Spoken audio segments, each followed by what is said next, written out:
চাঁদপুরের হাজীগঞ্জে পূর্ব হাটেলিয়া ইউনিয়নে একটি বাড়িতে চাপকলের সামনে বালতির পানিতে ডুবে ১.৫ বছরের এক শিশুর মৃত্যু হয়েছে। গতকাল শুক্রবার বিকেলে এই ঘটনাটি ঘটে।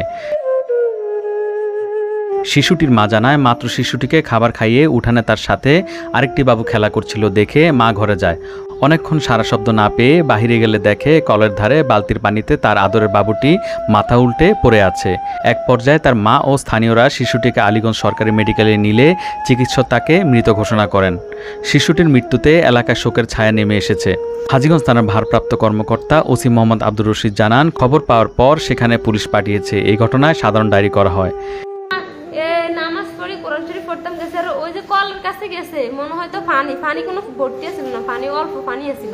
ওই যে বালতিটা মনে হয় বড়, বালতির ভিতরে হাতটা দিত গেছে, আরে মনে মাথাটা পড়ে গেছে। সবাই সচেতন হওয়া উচিত, কেননা এরকম পানি যদি বালতির উপরে রাখে তাহলে দেখা যায় বাচ্চারা বের হইলে এই পানিতে পড়তে পারে বা খেলতে গিয়ে ভিতরে পড়ে যেতে পারে। এই জন্য যেন মানুষ বালতির ভিতরে যেন পানি না রাখে।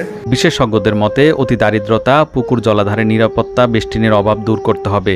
ফ্ল্যাট বাসায় বাথরুমের বালতিতে পানি জমিয়ে রাখা থেকে বিরত থাকতে হবে। শিশুদের সাঁতার শেখাতে হবে। মা ও অভিভাবকদের উদাসীনতা দূর করার পাশাপাশি বাচ্চাদের চোখের সামনে রাখতে হবে। ইউনিসেফের তথ্য অনুযায়ী প্রতি বছর বাংলাদেশে গড়ে 17,000 শিশু পানিতে ডুবে মারা যায়। এই মৃত্যু সংখ্যা বিশ্বের মধ্যে সর্বোচ্চ, যা মোট শিশু মৃত্যুর 28 ভাগ। আপনাদেরকে একটি মেসেজে আমি দিতে চাই যে বালতির মধ্যে দয়া করে আপনারা পানি কেউ জমিয়ে রাখবেন না। ফ্ল্যাট বাসা হোক কিংবা বাড়ি হোক, সচেতন থাকবেন, বাচ্চাদেরকে কাছে কাছে রাখবেন, দেখে রাখবেন, তাদেরকে সময় দিবেন, তাদেরকে একা রেখে কোথাও যাবেন না, তাদেরকে পাশাপাশি রাখবেন।